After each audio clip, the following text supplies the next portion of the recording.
Arestado ang 4 na Chinese national na sangkot umano sa kidnap for ransom sa Angeles, Pampanga. Isa sa kanila ang sugatan matapos makipaghabulan sa mga otoridad. At nakatutok si John Consulta, exclusive. Armado ng mission order, pinasok ng Bureau of Immigration Fugitive Search Unit ang isang exclusive subdivision sa Angeles, Pampanga. Maya-maya lang, biglang nagkabarilan. Nung approaching kami sa area ay namataan kami nung isa sa mga subjects. Kaya agad na siyang nagtago at nung napag-alaman namin na tumalon sa likod ng bahay, kaya doon na nagkaroon ng habulan. So after ng ilang blocks na habulan, na corner namin siya sa isang kanto nitong subdivision na to. At bago pa kami dumating doon upang siya ay hulihin, ay nagbaril siya sa kanyang sarili. Sabi ng BI, sangkot umano sa kidnap for ransom group ang sugatan na Chino.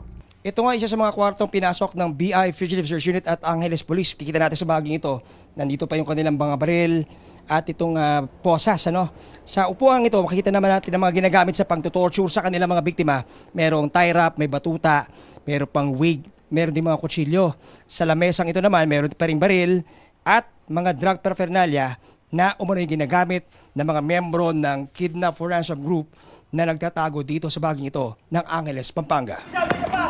Isa pa! Nagparil! Arestado ang 3 Chinese na sinasabing kasamahan ng nasugatang Chino. Nahuli sila sa follow-up operation matapos madakip ang babaeng boss ng kanilang Kidnap for Ransom Group. Very alarming tong grupo na to kasi involved sila doon sa mga recent na kidnappings at pagpatay dahil sinasabi nga na kahit nagbayad na ng ransom ay pinapatay pa rin nila yung kanilang mga victims. Nag-iimbestiga na ang Bureau of Immigration para matukoy ang iba pang kasama at mga naging biktima ng grupo. Para sa GMA Integrated News, John Consulta, nakatutok, 24 oras.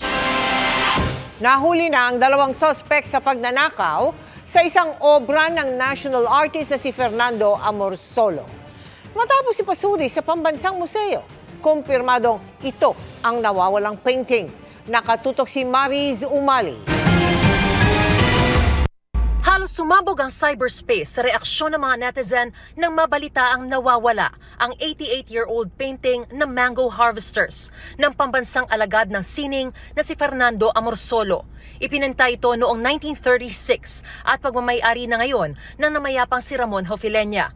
Nadiskubring nawawala ang obra nitong July 3 na ninakaw mula sa Hofileña Museum sa Silay City sa Negros Occidental base sa kuha ng CCTV. Matapos ang mahigit 1 linggo, na-recover ito ng mga operatiba ng NBI at inaresto ang 2 suspect. Kanina, dinalang naturang painting sa National Museum of Fine Arts para ipa-authenticate kung ito nga ang nawawalang obra ni Amorsolo. Matapos sukatin at sipatin ang kulay, teknik sa pagpipinta, pati ang pirma ni Amorsolo at taong nilikha ito. It's really in the style and appearance, so there's really no problem at all. I'm very comfortable with telling you and everyone that this is the missing painting. Laking tuwa at nagpapasalamat ang National Museum na nabawi na ito mula sa mga masasamang loob. Binigyan na rin ng National Museum ng certification ng NBI na nagpapatunay na ito ang nawawalang obra ni Amorsolo na may estimated value na 8 to 12 million pesos. Every theft of an artwork, lalo na from a museum or from a public place, it's really the loss of our heritage. So it's a loss for all of us, lalo na itong mga art historically significant pieces like the work of our first national artist, si Amorsolo. Ang painting nakatakdang isauli sa may-ari. Dinala naman na ang 2 suspects sa Bureau of Corrections at in-inquest. Hindi raw ito ang unang pagkakataong may ninakaw na napakahalagang obra na muling natagpuan. Pero dahil sa pangyayari raw na ito, nalalagay sa spotlight ang problema ng art theft sa bansa na importanteng matugunan dahil sa dami raw nito. Wala raw record ang National Museum kung ilan na ang mga nawawala, pero masasabi raw ni Director Barnes na marami na ito. Babala ng National Museum, wala rin daw patutunguhan ang pagnanakaw ng mga obrang ito dahil malalaman kung ito ay nakaw at pwedeng makasuhan kahit ang bumili lang. Payo ni Director Barnes, mag-set up ng CCTV at kunan ng lahat ng mga obra para madaling matukoy pag may ninakaw. Para sa GMA Integrated News, Mariz Umali, nakatutok, 24 oras.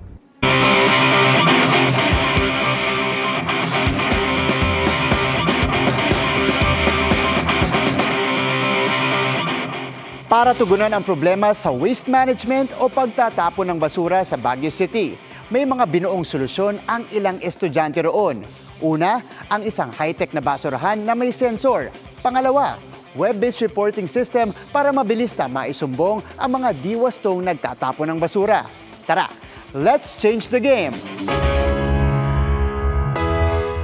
Basurahang may motion sensor o automatic na nagbubukas kung may taong magtatapon.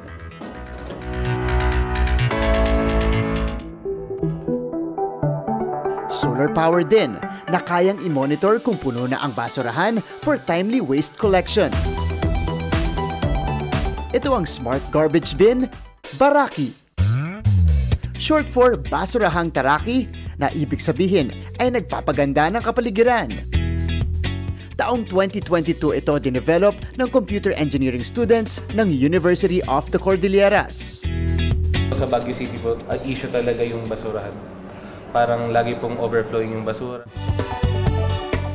Bukod sa pagiging weatherproof, may real-time monitoring and notification system din ang Baraki.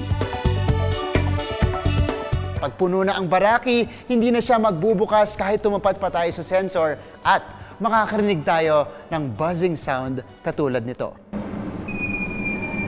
Makatulong din po sa mga garbage collector na ever nag-alert po yung bin, saan lang po sila pupunta. Ang future goal po namin, balak po namin dagdagan ng weight sensor. Inabot daw ng 6 na buwan ng grupo para mabuo ang 2 unit ng Baraki na may kabuoang halaga na 50,000 piso. Ito yung ginagamit natin to collect the data from the Baraki units. So, lahat po ng data na makukolekta, yung mga basurahan, gaano nakapuno yung mga Baraki units natin, dito na ipinapadala yan. Matapos ang pilot test noong July 2023, nag-procure na ng 10 unit ng Baraki ang lokal na pamahalaan ng Baguio. Nung lumabas itong smart garbage bins, na pitch nitong mga bata kay Mayor and sa Mancom, and nagustuhan nila. But wait, there's more! Dahil kung magkakaroon ng waste disposal violations, pwedeng isumbong yan sa web-based reporting system na Alert Trash. Also developed by students from the University of Cordilleras last November 2023. Ang main points po namin is to have a system to report waste disposal violations and to advocate for zero waste. Promising ang centralized system na na-test na sa ilang barangay sa Baguio. Ang kagandahan kasi, makaka-response kagad sila if ever natag yung barangay nila dun sa report na ni resident. Mga kapuso, it's very admirable how Baguio City continues to address one of its main problems. Through the power of the youth and of course the support of the local government, it continues to come up with great innovations to address their problems in solid waste management. Para sa GMA Integrated News, ako si Martin Javier, changing the game! Umaasa si Japanese Ambassador Endo Kazuya na lalo pang gaganda ang ugnayan ng Pilipinas at Japan. Binanggit din niya ang ambag ng GMA Network sa pagpapalaganap ng kanilang kultura. Ang pagbisita ng ambassador sa GMA, tinutukan ni Rafi Tima. Sa courtesy call ni Japanese Ambassador to the Philippines Endo Kazuya sa mga opisyal ng GMA Network. Unang napag-usapan ng kasikatan ng Voltes 5 sa bansa. Na unang umere sa GMA noon pang 1978 at ginawa ng live-action adaptation ng network. In fact, I remember Mr. Yalong and I were very young when we started to watch Voltes 5 on television. And since then, a great number of the hit animes from Japan have been released locally, broadcast through our network. Nagpasalamat si GMA Network President and CEO Gilberto R. Davic Jr. sa tulong ng Japanese Embassy sa mga proyekto ng GMA Kapuso Foundation, maging sa teknolohiya ng Japan na malakihan niyang bahagi sa araw-araw na operasyon ng network. If you will notice, practically all our cameras are designed and built in Japan, and Japan continues to be a primary source of our technical requirements in our broadcast operations. Nagpasalamat naman ang Japanese ambassador sa pangunguna ng GMA sa pagpapalaganap ng kanilang kultura sa bansa sa pamamagitan ng mga palabas. Voltes 5 has become a symbol of hope, courage, and unity, values that resonate deeply within our cultures. GMA has played a pivotal role in this narrative, acting as a bridge that spans the vast oceans between our two nations, bringing us closer together through the magic of media and storytelling. Naroon din sa pulong sina Executive Vice President and Chief Financial Officer Felipe S. Yalong at Senior Vice President and Head of GMA Integrated News, Regional TV and Synergy, Oliver Victor B. Amoroso. Ayon pa kay Ambassador Endo, umaasa siya na lalo pang gaganda ang ugnayan ng Pilipinas at Japan. Malaking bagay ayon sa Ambassador ang mga organisasyon tulad ng GMA sa adhikaing ito. Indeed, you embody your slogan, Isa sa puso ng Pilipino. Through your dedication and passion, you have brought Japan into the hearts of the Filipino people, making it a cherished part of their lives. Para sa GMA Integrated News, Rafi Tima nakatutok, 24 oras. Nalapnos ang balat ng isang bata matapos umanong banlian ng mainit na tubig ng live-in partner ng kanyang nanay. Narito ang aking pagtutok. Umiiyak at namimilipit sa sakit ng isang 10 taong gulang na bata. Wala raw kasing tigil sa pagkirot ang nalapnos niyang balat sa muka, likod at leeg. Ang kanyang pagdurusa nagsimula noong banlian daw siya ng kumukulong tubig ng bagong live-in partner ng kanyang OFW na ina. Hinahanap niya po yung nail cutter po. Tapos po, pinapahanap sa akin, hindi ko po makita. Hanggang sa nainis na po siya, inis na po siya. Nagpakulo na po siya ng tubig. Galit na po talaga siya, nabuhos na po sa akin. Sigaw po ako ng sigaw. At nang makita ng lola na nooy nasa kustudiya na ng mga taga-barangay at pulis ng Cavite, nadurog daw ang kanyang puso sa awa. Yung awa ko dun sa bata, talagang iyak. Oh, talagang sabi ko, sobra para sa dista. Umarap sa resibo ang live-in partner ng ina ng bata na nambuhos daw ng kumukulong tubig sa menor. Git niya, aksidente lang daw ang nangyari. Actually, sir, hindi ko po nakita yung nangyari. Hindi ko po nakita. Kasi sigaw lang po yung narinig ko. Yan po yung nangyari. Pero si Lola, hindi tinatanggap ang kanyang mga rason. Ano sa palagay niyo ang talaga nangyari? Talaga, sana po parang talaga pong sinadya yung pagkakabuo sa kanya. Sinampakan na siya ng lola ng bata ng kasong physical abuse in relation to Republic Act 7610. Abangan ang buong kwento sa Resibo ngayong linggo. At para po sa mga may kailangan naman ng libreng payong legal, maaari po kayong dumulog sa ating serbisyong Resibo bukas, 9 a.m. to 3 p.m. po yan sa GMA Action Center. Walang nakakakilala sa ilang Chinong nabigyan umano ng peking birth certificates sa Davao del Sur nang puntahan ng GMA Regional TV sa sinasabing address nila. Suspendido naman ang civil register na pumirma umano sa mga dinoktor na pagkakakilanlan. Nakatutok si Darlene Kai. Wala sa Santa Cruz, Davao del Sur ang mga inisyuhan ng local civil registry nito ng mga dinoktor na birth certificate mula 2018 hanggang 2019. Base yan sa investigasyon ng NBI Davao Region. Lumabas ding gawa-gawang pangalang Tunog Pilipino ang ipinagamit sa 200 dayuhan na karamihan ay Chinese nationals. Inaisa-isa natin. Sobrang hirap po kasi ang mga nakalagay dito Filipino name, ang mga may-ari Chinese. Mahirap patunton, mostly in Luzon, not here in Davao. Ang mga kumuha ng dinoktor na birth certificate, iniuugnay sa mga nauna ng nahuling nagtatrabaho sa mga illegal na Pogo Hub. Marami na akong na-encounter na ganito din mga pangyayari sa Pampanga nung na-assign ako. Mostly na mga nahuhuli natin dito sa Davao del Sur ginagawa. Sinuspindi na ng munisipyo ang nag-iisang civil registrar nito na nakapirma sa mga birth certificate. May sarili itong investigasyon pero nakikipagtulungan na rin sa mga otoridad. Inihahanda na rin daw ng NBI ang kasong isasampa laban sa registrar. Pinuntahan din ng GMA Regional TV 1 Mindanao ang ilang barangay na ayon sa NBI ay address ng dalawa sa mga Chinese na binigyan ng dinoktor na birth certificate. Pero di sila kilala ng barangay. Wala po may nakita nga nagpuyo diri, agi-agi lang na sila.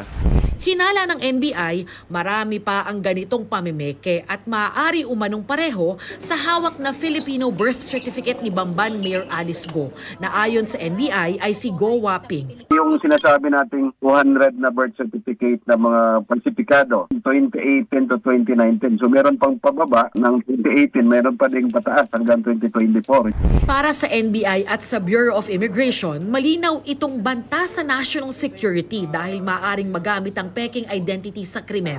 Sang-ayon dyan ng Bureau of Immigration. Nawawala ang foreign national sa purview ng immigration kung siya po ay nagpanggap na Pilipino. Yung mga dokumentong ito ay maaaring magamit sa iba't ibang uri ng panluloko. Ang investigasyon naman ng Philippine Statistics Authority maaaring abutin daw ng 1 hanggang 2 buwan. Para sa GMA Integrated News, Darlene Kai, nakatutok 24 oras.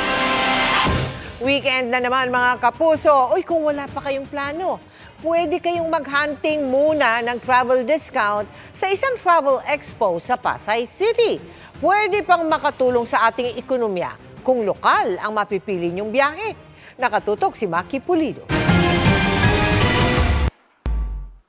Kung kaya mo naman ayusin ang travel arrangements mo online, bakit ka nga naman makikipagsiksikan pa sa Travel Madness Expo na ito sa Pasay? Well, sabi nga ng organizer, nandito ang mga discount na wala online. Ang mga rates ngayon ng mga resorts natin are as low as 50% off. Yung mga airfares are 20% off, 15% off, which are not available online. And it's only valid through the 3-day period.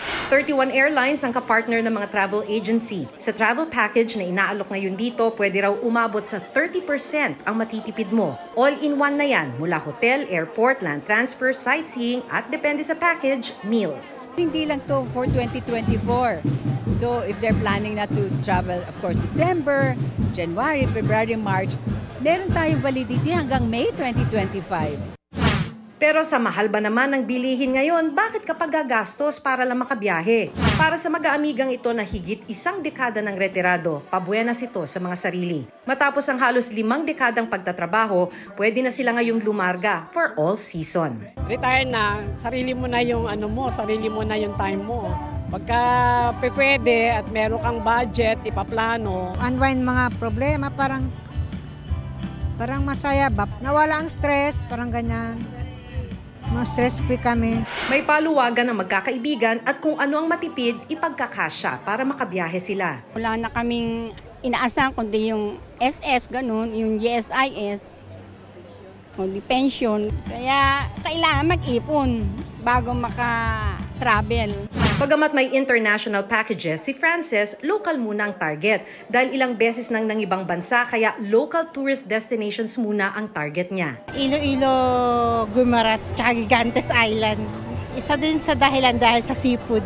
Sabi ng Department of Tourism, mag-e-enjoy ka na, tumutulong ka pa sa ekonomiya ng bansa. The 6.21 million Filipinos employed in Philippine tourism is already very close, not even to our projections this year, but to our 2028 projections of employing 6.4 million Filipinos in tourism.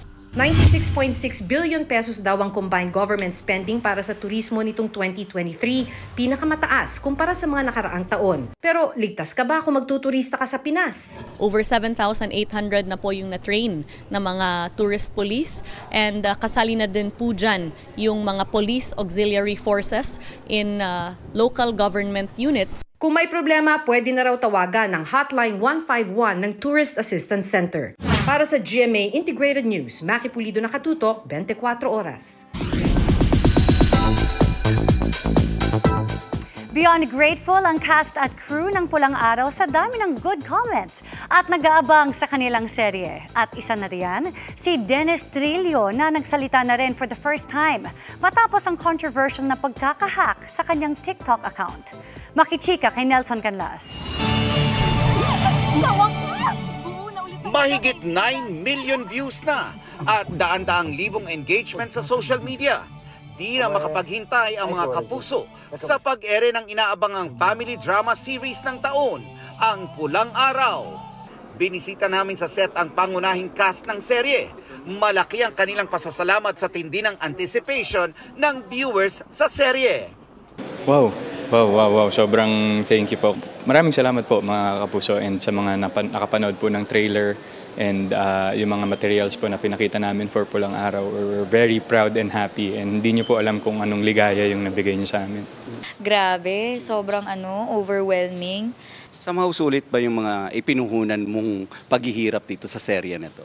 Oo, obviously, hindi ba? At sobrang nakagana siya talaga na magtrabaho ng mas maganda at mas maayos.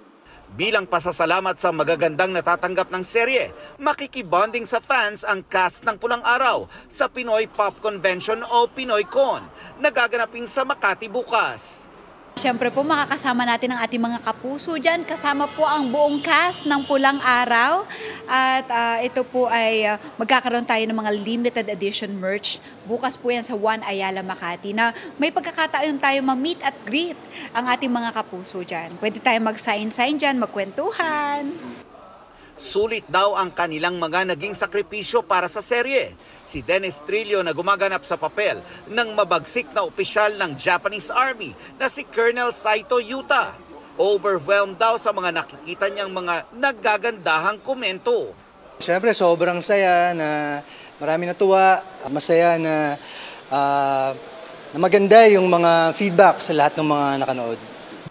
Speaking of Dennis, tinanong namin siya matapos mag-viral ang pagkakahak sa kanyang TikTok account na tila nakikipagsagutan sa ilang fans. Dennis, isa-segue ko na kasi alam naman recently na pag-usapan na nagkaroon ng komento doon sa social media mo. And of course, yes, yung management mo ay nagbigay na ng statement na nahack yung account mo. Naapektuhan ka ba dito? Ayoko magpa-apekto dahil hindi naman totoo yung mga naririnig ko, mga nabasa ko mga comments dahil syempre nahack nga yung account ko at ako ay sa 20 years sabay tayo dito sa industriya na to, wala po akong naging kaaway, wala akong naging pinagsalitaan ng masama, wala po akong anything against ABS-CBN. Mataas po ang respeto ko sa kanila. Doon po ako nanggaling, doon tayo nanggaling pareho. At syempre yung respeto, importante sa akin yan, kaya pinahalagaan ko yan. Ako po ay hindi sasagot ng mga ganong klaseng comments sa isang simpleng tanong. Kaya kong sagutin yan with full respect pero hindi sa ganong manner. Nelson Canlas, updated sa Showbiz Happenings. Nagsagawa po ng Senatorial Preferences Survey ang Pulse Asia para sa eleksyon 2025. Nagpakita sila sa respondents ng listahan ng pangalan ng mga personalidad at tinanong kung sino sa mga ito ang iboboto nila bilang senador kung gagawin nga ngayon ang eleksyon. Nasa top 12 sina Congressman Erwin Tulfo, dating Senate President Tito Soto, Senadora Pia Cayetano, mamamahayag na si Ben Tulfo, dating Pangulong Rodrigo Duterte, Senador Bongo, Senadora Amy Marcos, mga dating Senador Manny Pacquiao at Panfilo Lacson, dating Manila Mayor Isko Moreno, mga Senador Bato de la Rosa at Bong Revilla Jr. 68 personalidad ang nasa listahan. Kabilang dito ang ilang dati at kasalukuyang senador at kongresista. Meron ding mga dati at kasalukuyang miyembro ng gabinete, mga alkalde sa mga lokal na pamahalaan, meron ding mga artista at mga abogado. 2.6% ang sumagot na hindi nila alam. 2.1 ang hindi sumagot at 1.9 ang nagsabing wala. Big winner ang ilang kapuso stars sa inilabas na partial list ng 40th PMPC Star Awards for Movies. Kabilang dyan ang kapuso couple na sina Ding Dong Dantes at Marian Rivera na itinanghal na Takilya King and Queen para sa record-breaking movie nilang Rewind. Itinanghal naman na New Movie Actress of the Year si Isabel Ortega at Movie Child Performer of the Year si Yuan Micael para sa 2023 MMFF Best Picture na Firefly. Nakuha din ni Neil Daza ng Team Firefly ang Movie Cinematographer of the Year. Nanalo namang New Movie Actor of the Year si Sparkle star Dustin Yu. Habang Movie Supporting Actress of the Year naman si Gladys Reyes. Itinanghal naman Movie Love Team of the Year sina Alden Richards at Julie Montes para sa pelikulang 5 Breakups and a Romance. I-reveal ang winners para sa major categories sa gabi ng parangal sa darating na July 21. And that ends our week-long chikahan. Ako po si Arellano. Happy weekend mga kapuso! Miss Mel, Miss Vicky, Emil, happy weekend! Happy weekend, Iya. Halig-halig na naman. Salamat, Iya. At yan ang mga balita ngayong Biyernes. Ako po si Mel Tiangco. Ako naman po si Vicky Morales para sa mas malaking misyon. Para sa mas malawak na paglilingkod sa bayan, ako po si Emil Sumangil. Mula sa GMA Integrated News, ang News Authority ng Pilipino. Nakatuto kami 24 oras.